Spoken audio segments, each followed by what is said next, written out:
La première épître de l'apôtre Pierre, chapitre 1. 1 Pierre, chapitre 1, et nous avons commencé la semaine passée à examiner cette 12e section de la première épître de Pierre. Cette nouvelle section, à partir du verset 13, qui se détourne de la théologie qu'il nous a déjà appris. Pendant les 12 premiers versets, on a révisé la doctrine biblique, mais maintenant il se tourne à l'application de toute cette théologie. Maintenant, il se détourne de la théologie des 12 versets à l'application ou la pratique de tous ces principes, de toutes ces doctrines qu'on a révisées ensemble déjà.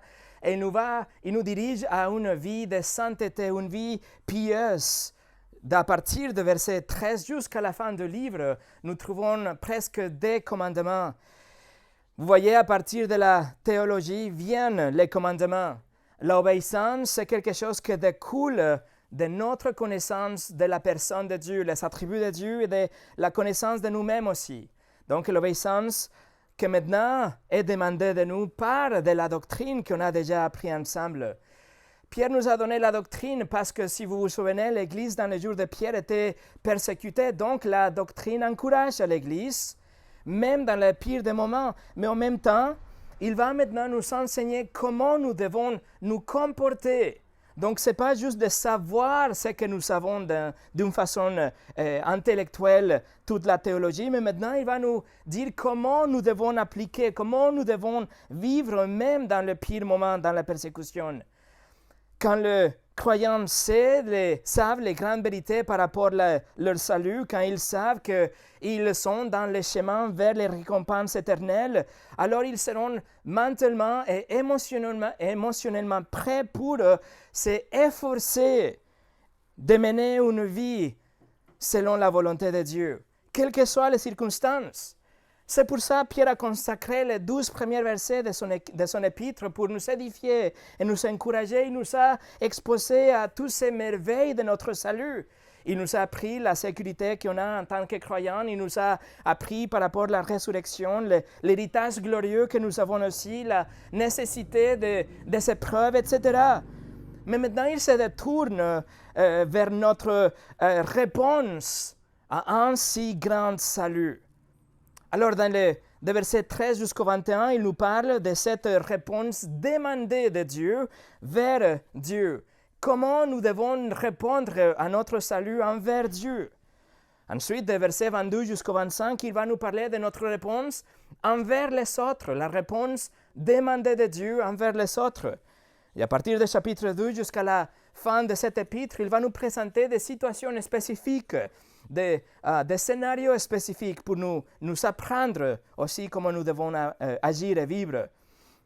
Alors, la semaine passée, nous nous sommes garés dans le verset 13. On a passé notre temps dans le verset 13 qui est vraiment un pont entre les deux sections. C'est le pont que nous donne l'application de toute cette théologie.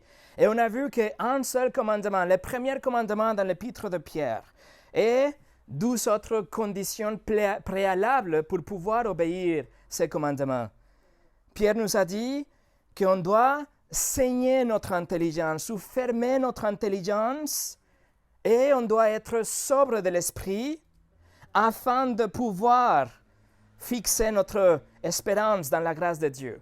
Donc, le commandement était « Ayez espérance dans la grâce de Dieu ». Et ça, c'est vraiment fondamental parce que si nous n'arrivons pas à contrôler nos pensées, si nous n'arrivons pas à être sobres dans notre intelligence, nous n'allons pas réussir à placer notre confiance et espoir dans la grâce de Dieu et on ne va pas réussir à obéir le reste de tous ces commandements. Et maintenant, Pierre est vraiment sur le point de se Il va nous lancer plusieurs impératifs à partir du verset 13, des commandements moraux qu'on doit obéir, on doit nous comporter d'une façon par rapport à la volonté de Dieu même dans la persécution, dans nos vies et à travers nos vies et même à travers les épreuves, nous sommes en train de montrer aux autres et montrer à nous-mêmes que nous n'appartenons pas à ce monde, que nous n'appartenons pas à cette, si vous voulez, cette culture même, cette société, mais que nous sommes consacrés à Dieu, que notre vie appartienne à un autre maître. Nous ne sommes pas des esclaves de ce monde ou de la chair, mais nous appartenons à quelqu'un d'autre. Et donc, c'est ce que nous allons voir aujourd'hui. Aujourd'hui, on arrive au 12e commandement dans cet épître de Pierre, mais avant de commencer, on va prier. Seigneur, nous voici devant ta parole, Seigneur, avec le cœur ouvert, mais juste avec un grand besoin pour ton assistance.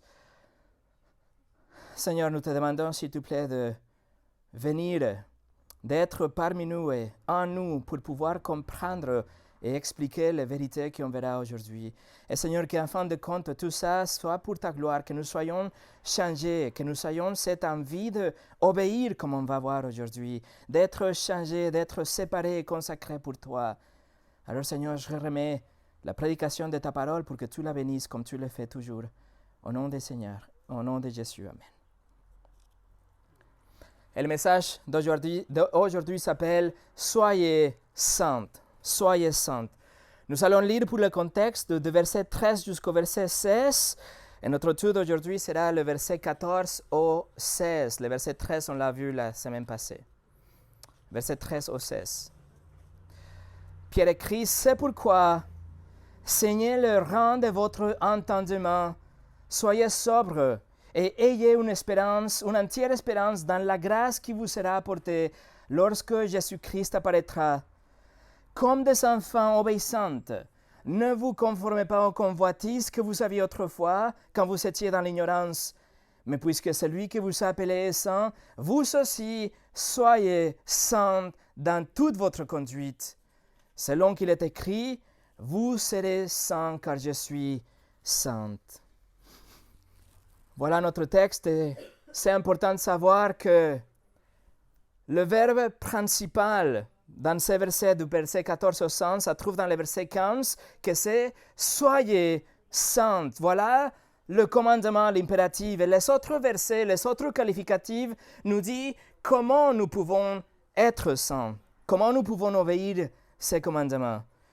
Cela dit, nous allons diviser notre étude aujourd'hui sous 4 points. La obéissance, le renouvellement, la sainteté et la validité. On commence donc avec la obéissance. Regardez le verset 14 encore une fois. Comme des enfants obéissants. C'est comme ça que Pierre commence le verset 14. Mais nous devons savoir vraiment qu'est-ce que le texte dit littéralement dans la langue d'origine. Je vais vous dire, littéralement ce verset dit comme des enfants de l'obéissance. Voilà le mot qui fait toute la différence. Le mot « de », comme des enfants de l'obéissance. Ce n'est pas que nous devons être des enfants obéissants, comme la Bible de Genève nous le traduit, la Bible dont on utilise, mais ce verset est écrit d'une façon pour nous dire que, d'une façon figurative, l'obéissance, c'est comme si c'était un de nos parents. Nous sommes des enfants de l'obéissance. En conséquence, nous avons reçu de l'obéissance comme partie de notre nature. Une partie de notre nature, c'est être obéissante. Nous sommes des enfants de l'obéissance. Vous voyez, des enfants obéissants nous dit tout simplement la conduite d'un enfant. Il est un enfant obéissant, c'est tout, la conduite. Mais enfant de l'obéissance nous donne notre caractère, nous donne notre identité plutôt.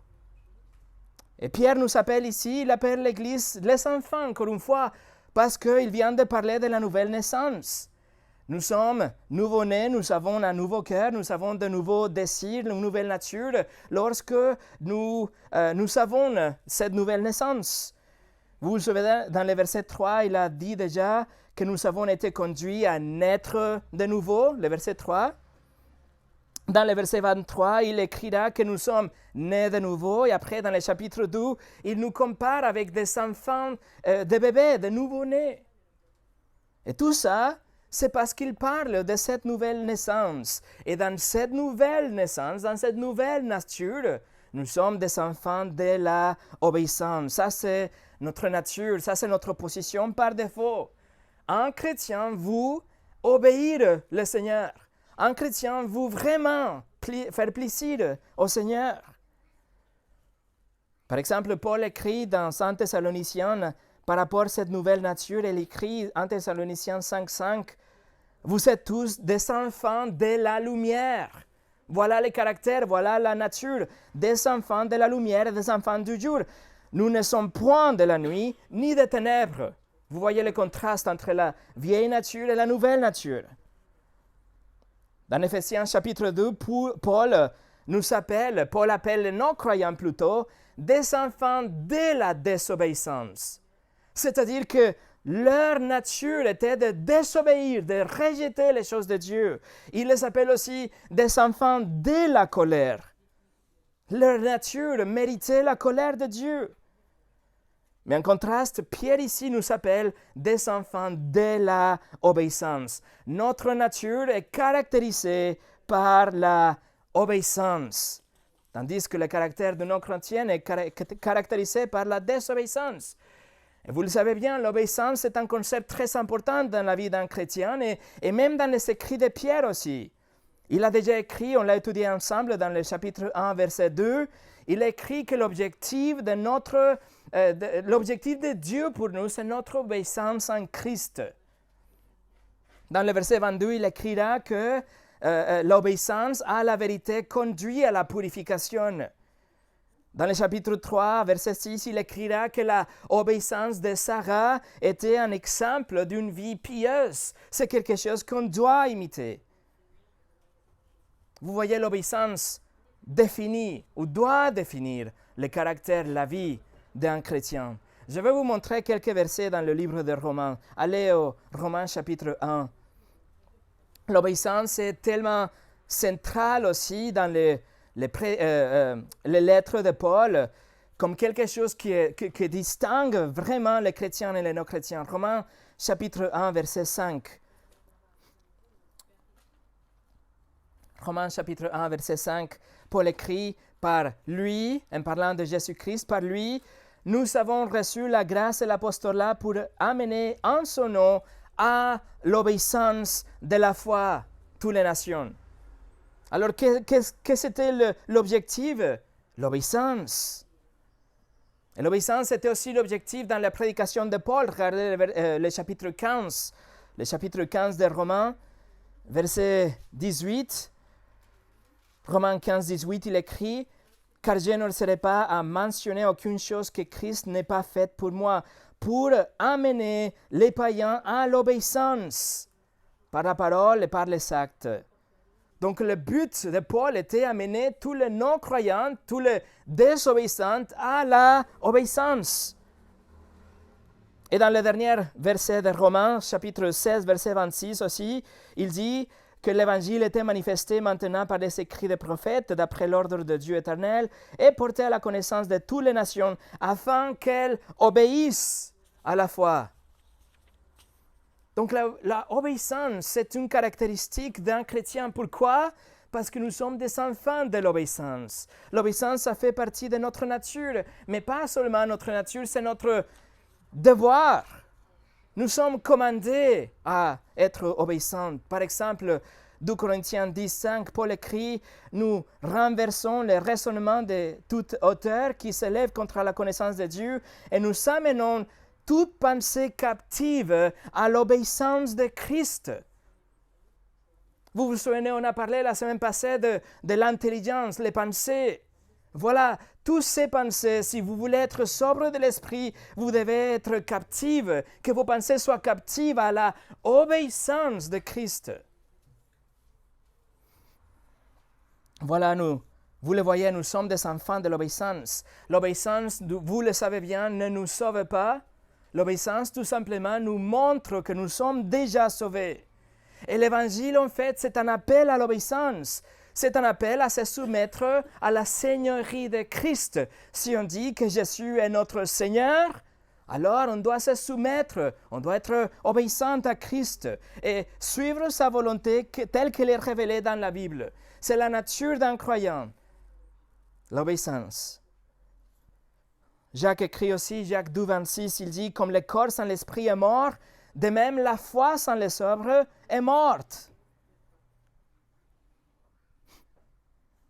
Et Pierre, ici, est en train d'introduire, si vous voyez, un concept de la relation entre un père et un enfant. C'est l'enfant qui va obéir son père parce qu'il veut, mais aussi parce qu'il faut. Et ce concept, cette relation père-enfant, c'est quelque chose qui va caractériser ou va décrire. Non. C'est l'étoile de fond, si vous voulez. C'est quelque chose que vous devez garder dans votre arrière-pensée, dans tout le long, tout ce qui reste dans le chapitre 1. Nous sommes des enfants de notre Père Céleste et nous voulons lui obéir parce qu'on lui fait confiance. Spurgeon a dit ça. Il a dit, la foi et l'obéissance sont liées dans le même paquet. Celui qui obéit à Dieu fait confiance à Dieu, et celui qui fait confiance à Dieu obéit à Dieu. Ça, c'est l'obéissance. Numéro 2, le renouvellement. Et on revient à 1 Pierre chapitre 1. La question se pose alors, comment les enfants de l'obéissance obéissent-ils? À quoi ça ressemble cette obéissance? Et le verset 14 nous donne la réponse. Il écrit, comme des enfants de l'obéissance, ne vous conformez pas aux convoitises que vous aviez autrefois, quand vous étiez dans l'ignorance. Pierre nous donne la toute première description de cette obéissance. À quoi ça ressemble? Et il dit quelque chose de négatif. Il dit, ne vous conformez pas. Ne vous conformez pas à tous ces convoitises que régnaient sur vous. Avant, quand vous ne connaissiez pas Christ, vous étiez gouverné par des passions, vous étiez ignorant à l'Évangile. Votre intelligence, votre esprit était assombri, votre nature était d'être désobéissant. Donc Pierre dit, ne vous conformez pas à ça. Mais mes amis, c'est très important de comprendre le mot traduit comme convoitise ici. Pierre utilise un mot très très fort dans le grec, c'est le mot epitomia. Et ça doit être traduit comme une vraie passion. C'est une vraie envie. C'est quelque chose d'ardente. C'est quelque chose que vous décidez en tant qu'une humanité déchue. C'est les mauvaises impulsions, toutes ces choses que vous avez envie de faire. Toutes ces choses que poussent à quelqu'un à faire tout et n'importe quoi en échange de pouvoir satisfaire ce désir. Ça, c'est la convoitise vraiment ici derrière le mot convoitise. C'est ce désir ardent de faire quelque chose. Quelqu'un qui est prêt à tout échanger, tout laisser tomber, pour avoir quelque chose, vous voyez. Voici le désir qui domine sur la volonté. Vous raisonnez quelque chose, mais votre désir vous pousse presque à faire le contraire. Voici le diabétique qui boit de coca en secret. Voici l'homme qui est prêt à changer sa famille charmante juste pour un moment avec une autre dame. Voici la femme qui ment dans son travail à son mari, dans sa famille, juste pour être aimée et respectée par les autres autour de lui. Voici l'adolescent qui est en train de regarder des images destructives en pensant qu'il ne se ferait jamais surprendre. Voici l'enfant qui est attrapé avec la main dans la boîte à biscuits qu'on lui a dit de ne pas prendre. Ça, c'est le politicien d'aujourd'hui. Ça, c'est le dirigeant d'aujourd'hui qui est afin de satisfaire sa soif de pouvoir et de richesse. Ça, c'est épitomie. Et c'est ce que Pierre nous appelle à ne vous conformez pas à ça. C'est la chair qui règne sur la raison, même à l'excès et même si c'est mauvais. L'excès dans les jours de Pierre, vous le savez, c'était tellement énorme. Les gens dans l'Empire romain, ils étaient prêts à tout faire juste pour recevoir le plaisir de satisfaire sa chair. L'empereur Néron, il faisait absolument tout ce que sa chair désirait. Et ça, on peut le voir dans les célèbres peintures murales de Pompéi, Ces peintures reflètent vraiment la décadence. Un historien a décrit les excès de l'empereur Vitellius, qui était un de Néro, le successeur de Néro. Et cet empereur, il a dressé sa table pour un banquet avec, tenez-vous bien, 2000 poissons et 7000 oiseaux.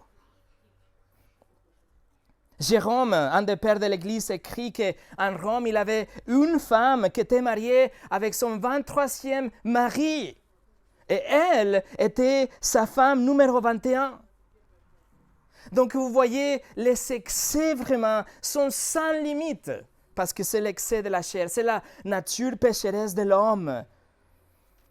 Mais voici les envies, voici les convoitises, les désirs que Pierre écrit dans son épître, juste pour vous donner une idée.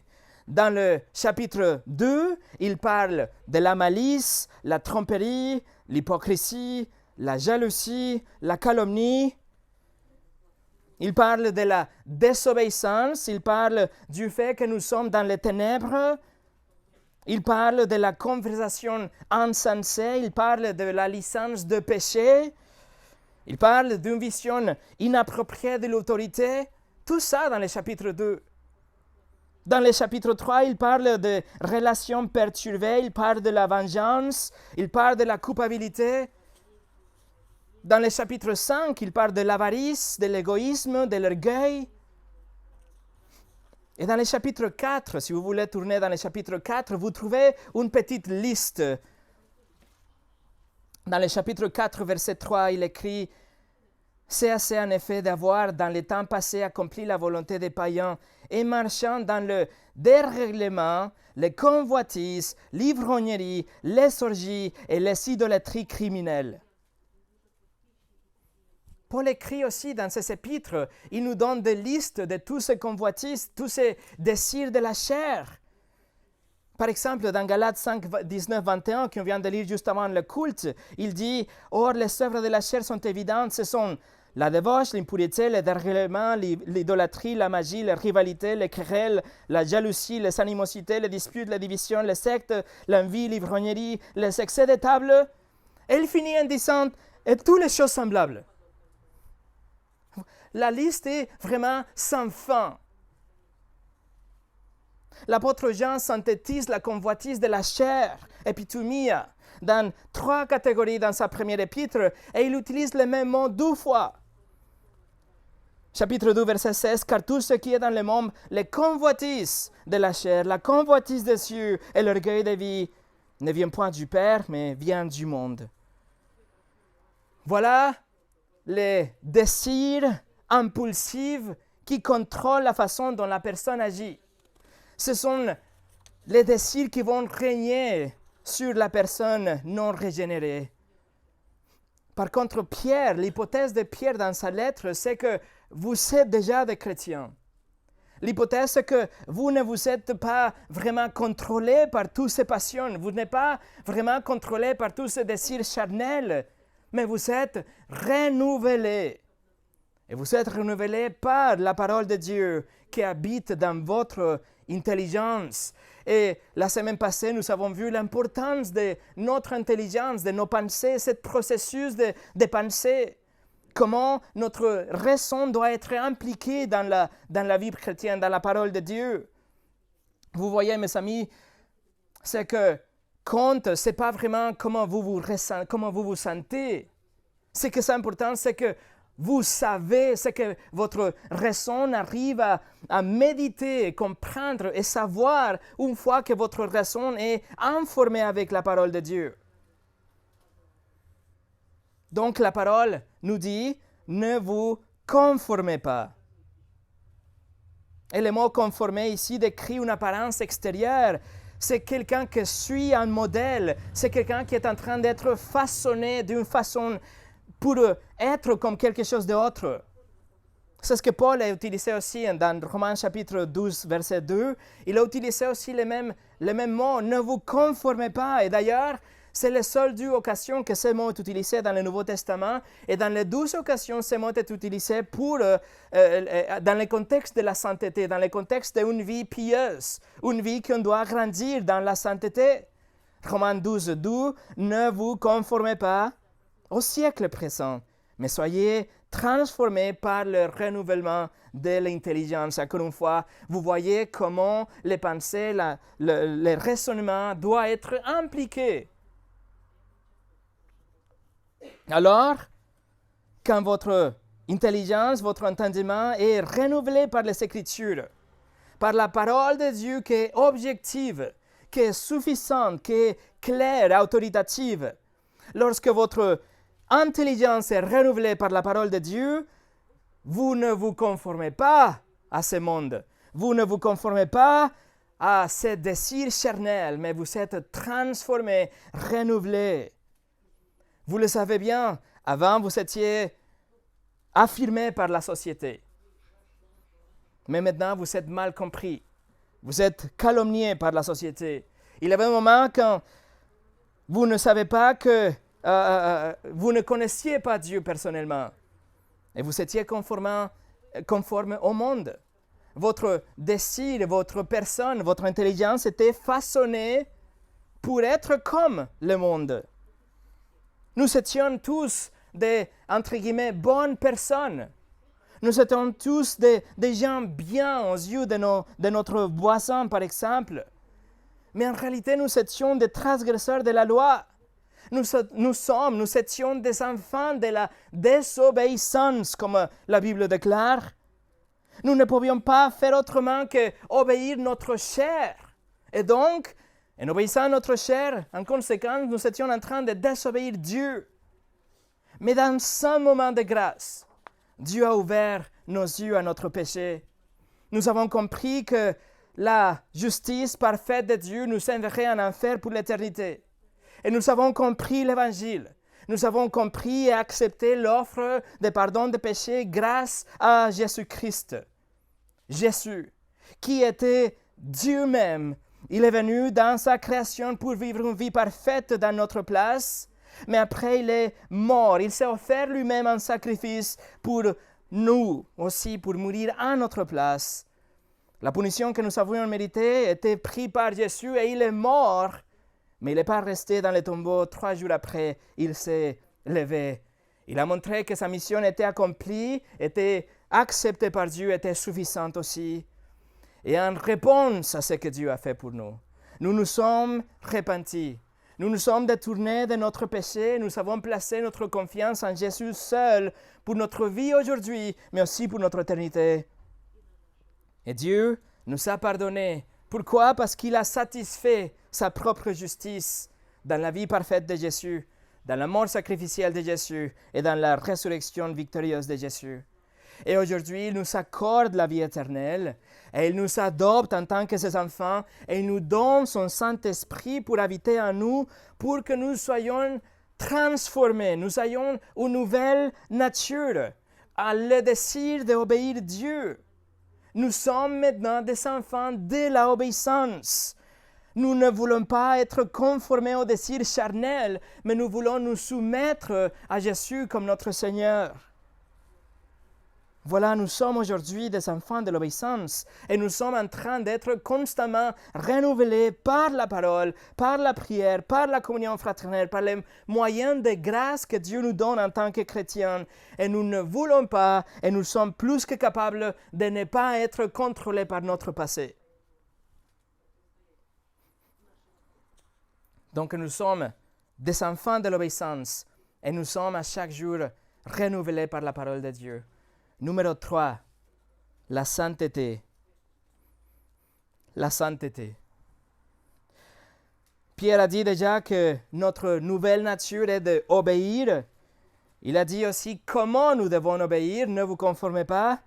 Et maintenant, nous donne le commandement. Verset 15. Verset 14 et 15. Comme des enfants de l'obéissance, ne vous conformez pas aux convoitises que vous aviez autrefois quand vous étiez dans l'ignorance. Mais, puisque celui que vous appelez est saint, vous aussi soyez saints dans toute votre conduite. Voici le 12e commandement dans cet épître, dans le verset 15. Soyez saints. Mes amis, nous sommes commandés à être saints. Le verset 15 commence en nous donnant cette conjonction « mais » qui nous donne ce contraste avec le verset précédent. Dans le verset précédent, Pierre nous a dit comment il ne faut pas vivre, comment il faut pas, le modèle qu'il ne faut pas suivre, les mauvaises convoitises, les désirs, etc. Mais maintenant, il nous donne le modèle à suivre et il nous dit il faut suivre ce nouveau modèle. Il faut suivre Dieu et d'ailleurs, il est saint. C'est lui que vous appelez, il écrit. Il est saint. Saint. Ça, c'est la auto-désignation de Dieu dans l'Ancien Testament. 56 fois, il s'appelle, ou il est appelé le Saint.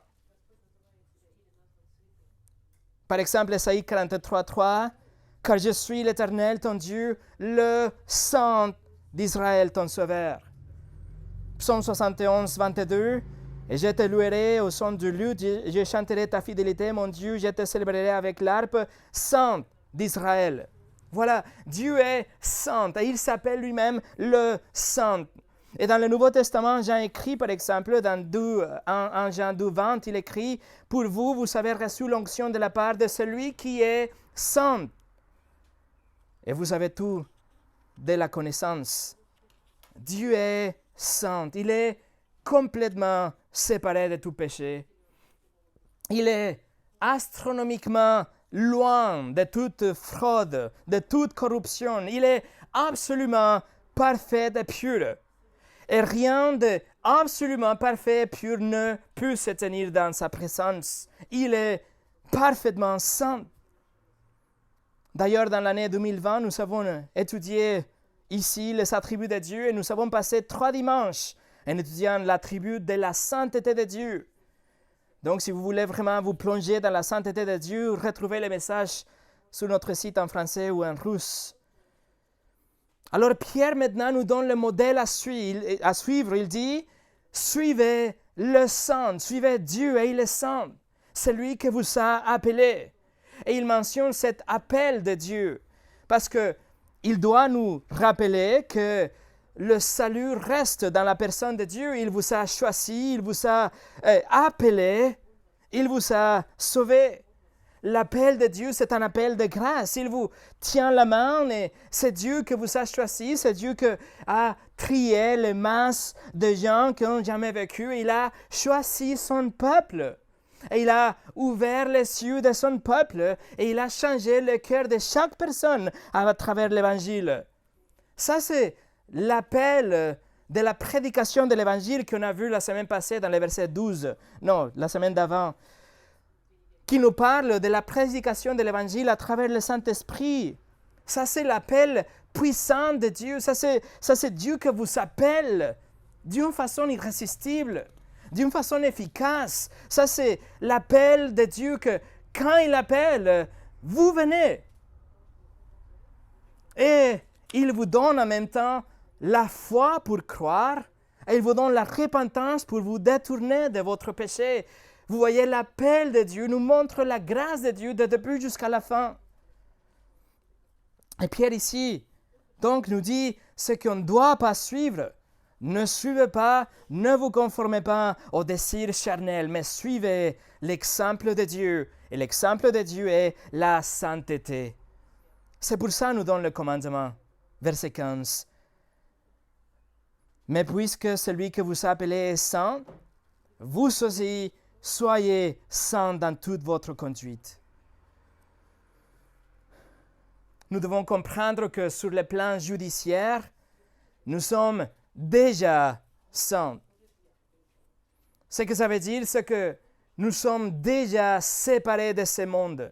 Dieu nous a consacrés pour lui-même. Il nous a pris de ce monde, il nous a gardés, consacrés pour lui-même.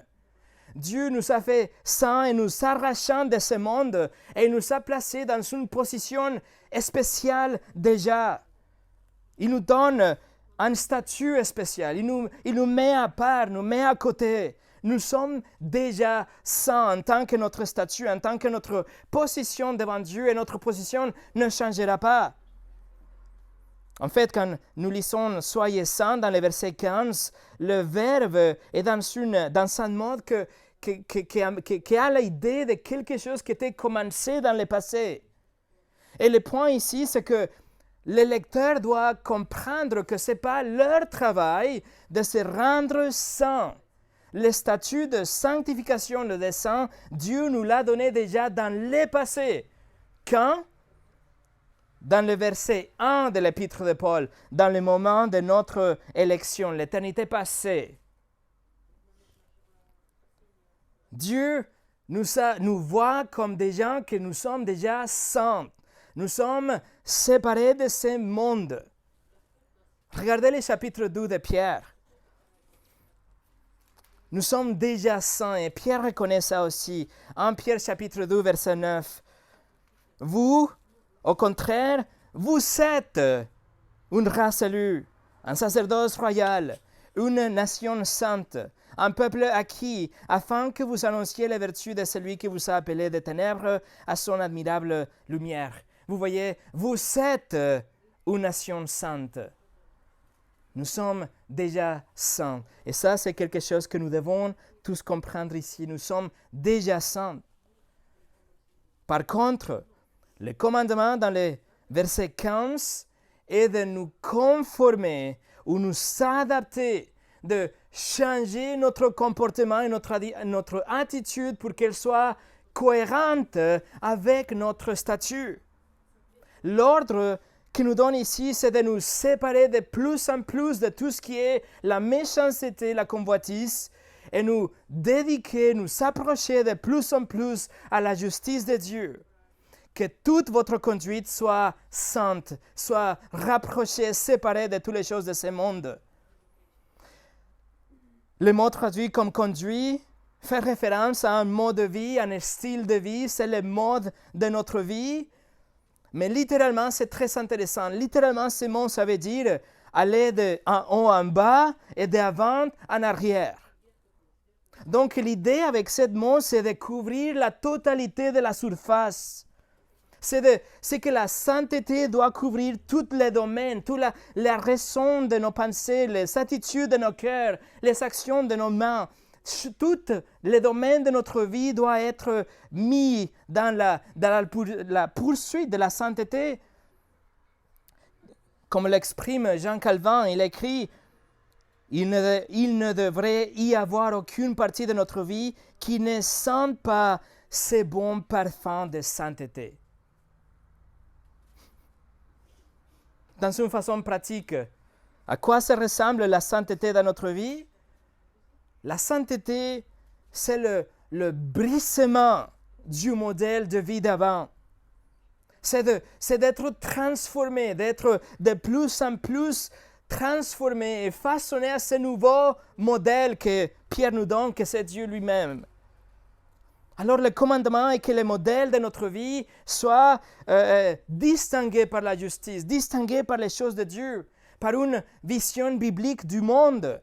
Une séparation de plus en plus de la méchanceté et les convoitises charnelles et une poursuite constante des choses qui honorent Dieu même pendant la persécution et les conflits et la souffrance. Ça, c'est le contexte dans l'épître de Pierre. Et même là, nous sommes appelés à mettre sous l'autorité de Christ tous les domaines de notre vie et poursuivre la sainteté. Le livre de Proverbes, chapitre 15, verset 9, nous dit « La voix du méchant est un horreur à l'Éternel, mais il aime celui qui poursuit la justice. » Nous sommes appelés à être saints comme Dieu est saint. Et la question alors est, à quel point il est saint? Combien de saints nous devons être pour être comme lui? Et la réponse, bien sûr, est entièrement. C'est pour ça que Pierre précise ici, non seulement il a utilisé le mot pour dire tous les domaines de la vie, en haut, en bas, devant et en arrière, mais maintenant il nous dit dans toute votre conduite, dans la totalité du total de vos pensées et votre vie. Mes amis, le modèle, le schéma de notre vie doit être la sainteté. Notre prière de chaque matin doit être comment je peux grandir dans cette sainteté aujourd'hui. Quels amis je dois avoir pour grandir dans la sainteté? Quel livre je dois lire pour grandir dans la sainteté? Quelles choses je ne dois pas faire, voir, entendre pour grandir dans la sainteté? Et oui, bien sûr, nous sommes tentés chaque jour, bien sûr, nous tombons, bien sûr, nous allons chuter, mais vite, nous confessons, nous nous repentons et nous continuons notre poursuite dans la sainteté, dans la même direction. Et que les gens de l'extérieur nous regardent et qu'il n'y a pas l'ombre de doute dans la tête de quiconque que nous sommes différentes, que nous sommes dans une poursuite constante de la sainteté en suivant le modèle que Pierre nous donne, que c'est Dieu lui-même. Que nous sommes séparés de ce monde, que les gens le sachent, que nous sommes saints. Mais non seulement dans notre position, mais que nous sommes en train de grandir. Nous sommes en train de travailler. Nous sommes en train de faire de sorte qu'on va grandir dans cette sainteté. Pierre ne veut pas dire, mes amis, que, par exemple, qu'il fallait offrir des sacrifices, en lieu d'offrir des sacrifices à Artémis, que maintenant il fallait faire des sacrifices à Dieu. Non. Il n'appelle pas à avoir juste un changement de religion, mais c'est un appel de vraiment vivre différemment. C'est un appel à vivre d'une façon radicalement différente de tout ce qu'on a connu avant. C'est un appel de non seulement pratiquer une religion d'une façon différente, mais de vivre de façon différente. C'est un appel à détester le mal et rechercher la justice, poursuivre la justice, mais non seulement le dimanche.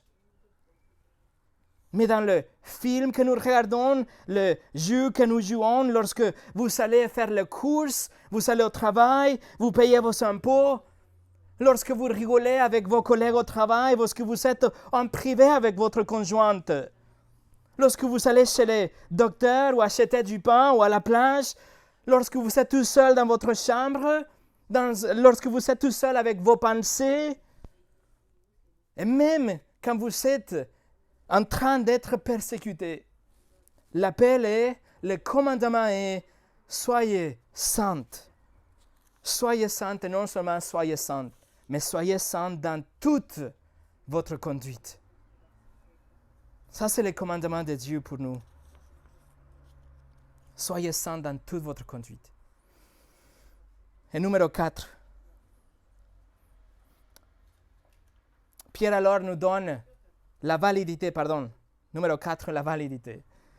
Et Pierre nous donne une raison vraiment convaincante, vraiment valable pour obéir cet appel à la sainteté. Le verset 16, Pierre écrit, « Selon qu'il est écrit, vous serez saints, car je suis saint. » Et ce verset commence avec une conjonction en grec diotique, c'est une conjonction de cause. Il nous donne la raison pour quelque chose, il nous donne le parce que de quelque chose. Donc il utilise ça pour nous indiquer pourquoi le commandement d'être saint, de grandir dans la sainteté est valable. Alors Pierre, pourquoi devons-nous être saints? Et Pierre, pour répondre, il fait appel à l'autorité de l'Écriture, à l'autorité de la parole de Dieu. Ceci est la toute première citation de l'Ancien Testament dans l'épître de Pierre, et il cite du livre de Lévitique. Pierre dit, « Selon il est écrit ». Alors le commandement d'être saint, c'est parce qu'il est écrit. Et il pointe son doigt au livre de Lévitique et il dit, il reconnaît vraiment que l'Ancien Testament est autoritatif pour l'Église, normative pour l'Église aussi. Quelle que soit l'origine de la congrégation de tous ces lecteurs de l'Épître de Pierre, n'importe l'intervalle de temps entre le livre de Lévitique et l'Église de Pierre et l'Église en nous, Dieu exige la sainteté. Pierre, cet appel de Pierre à la sainteté, ce n'est pas quelque chose de nouveau. C'est la volonté de Dieu pour son peuple. C'était la volonté de Dieu pour le peuple d'Israël et c'est clairement enregistré dans les Écritures de l'Ancien Testament. Ces commandements ne doivent pas être négligés, ce n'est pas quelque chose que nous pouvons décontourner, mais soyez saints, Dieu dit. Pourquoi? Car Dieu l'a dit. Point final. Mais pourquoi? Pourquoi Dieu nous commande à être saints? Réponse, parce que lui, il est saint. Mes amis, nous devons comprendre que nous sommes déjà saints en Jésus-Christ. Nous sommes déjà déclarés innocents et purs. Dieu nous a déjà placés dans une autre dimension, si vous voulez. Nous vivons dans un cercle séparé de ce monde. Nous sommes déjà saints dans notre position. Néanmoins, nous sommes commandés maintenant à vivre en cohérence avec cette position, à conformer notre caractère, à soumettre notre volonté, à filtrer nos pensées à travers la parole de Dieu, parce qu'il est écrit « Soyez saintes » parce qu'il est saint. La validité de ces commandements est fondée sur l'autorité de la parole de Dieu, qui ne change pas. Et pour finir, Pierre cite ici de Lévitique chapitre 19, verset 2, pour que l'Église soit sainte, que l'Église soit séparée du reste de culture, du reste des peuples qui étaient aux alentours. Et en fait, cette section du livre de Lévitique, à partir du chapitre 17 jusqu'au chapitre 26, est appelée les codes de sainteté. Et c'est appelé comme ça parce que c'est les règles, c'est la loi de Dieu pour que le peuple d'Israël soit différent à tous ceux qui habitaient autour de lui. Alors attention, Pierre n'impose en aucun cas, il est en train d'imposer la loi de Lévitique à l'Église, de Lévitique à l'Église, non. Mais il applique les principes de séparation. Il est en train d'appliquer les principes de sainteté. L'Église doit être mise à part et séparée de tous les coutumes, les rituels et les valeurs que peut-être avant nous avons embrassés. Nous faisions partie de toutes ces autres religions et toute cette culture et toutes ces autres choses, mais maintenant nous sommes appelés à être saints, comme le peuple d'Israël était appelé à être distingué des autres cultures. Ça, c'est le principe de la sainteté. Et le principe de sainteté, c'est que défini à l'Église du jour de Pierre. C'est pour ça qu'ils sont exilés en ce moment. C'est pour ça qu'ils sont des étrangers, ils sont des inconnus dans des autres villes, parce qu'ils étaient exactement l'opposé des autres cultures. Et juste comme Israël a observé les coutumes et les valeurs et les choses qui les distinguaient des cultures mésopotamiennes, alors l'Église est appelée à être distante, clairement et nettement identifiée comme quelque chose séparé, quelque chose de sacré même, préparé, consacré pour Dieu. Le Seigneur Jésus, il a enseigné les mêmes principes. Il a créé un contraste entre la culture et les leaders religieux de ces jours avec la reformulation de cette loi de Lévitique. En Matthieu 5, 48, il a dit « Soyez parfaits. Soyez parfaits comme mon Père céleste est parfait. » Voilà, vous pensez que le Lévitique a resté dans le Lévitique? Non, Jésus l'a repris et reformulé. Il dit « Soyez parfaits. » Mais voyez noter comme Pierre et Jésus, ils font appel à cette relation avec Dieu. Il est notre Père, alors nous pouvons être comme lui, nous pouvons suivre son caractère. Nous avons cette obéissance, cette nature pour pouvoir imiter notre Père. Dans Luc 6, 36, Jésus a dit « Soyez donc miséricordieux comme votre Père est miséricordieux. » Alors l'exemple est toujours le Père. Et en Jean 2, 6, Jean écrit, celui qui dit qu'il demeure en lui doit marcher aussi comme il a marché lui-même. L'exemple, c'est Jésus. Autrement dit, regardez Jésus, l'ultime exemple, l'exemple ultime de l'obéissance, et marchez comme il a marché. Imitez-le. Voilà l'exemple de la sainteté. Ça, c'est l'obéissance qu'on doit avoir. Et la sainteté sort de cette obéissance, l'imitation de notre Seigneur. Écoutez comment les deux, l'obéissance et la sainteté, sont en relation dans la loi de Moïse. Nombre 15, verset 40. vous vous souviendrez ainsi de mes commandements, vous les mettrez en pratique et vous serez saints. Alors vous mettez en pratique le commandement et vous serez saints pour votre Dieu. Voilà, mes amis, soyons saints. Comment? En tant que des enfants de l'obéissance. Comment? Ne vous conformez pas aux anciennes convoitises et envies qu'un jour gouvernaient sur vous, mais soyez renouvelés à travers la parole de Dieu. Suivez le modèle qui est devant nous, que nous a donné par notre Père Céleste, par les saints, le seul vrai Dieu, comme les Écritures le décrivent. Et les Écritures valident le commandement aussi d'être saint. Et qu'il n'y a jamais de doute lorsque nous nous regardons entre nous, ou lorsque les autres gens de l'extérieur vont regarder en nous, qu'il n'y a jamais de doute que nous sommes des enfants de l'obéissance, que nous sommes déjà saints. Et pour cela, alors nous poursuivons la sainteté. Prions ensemble.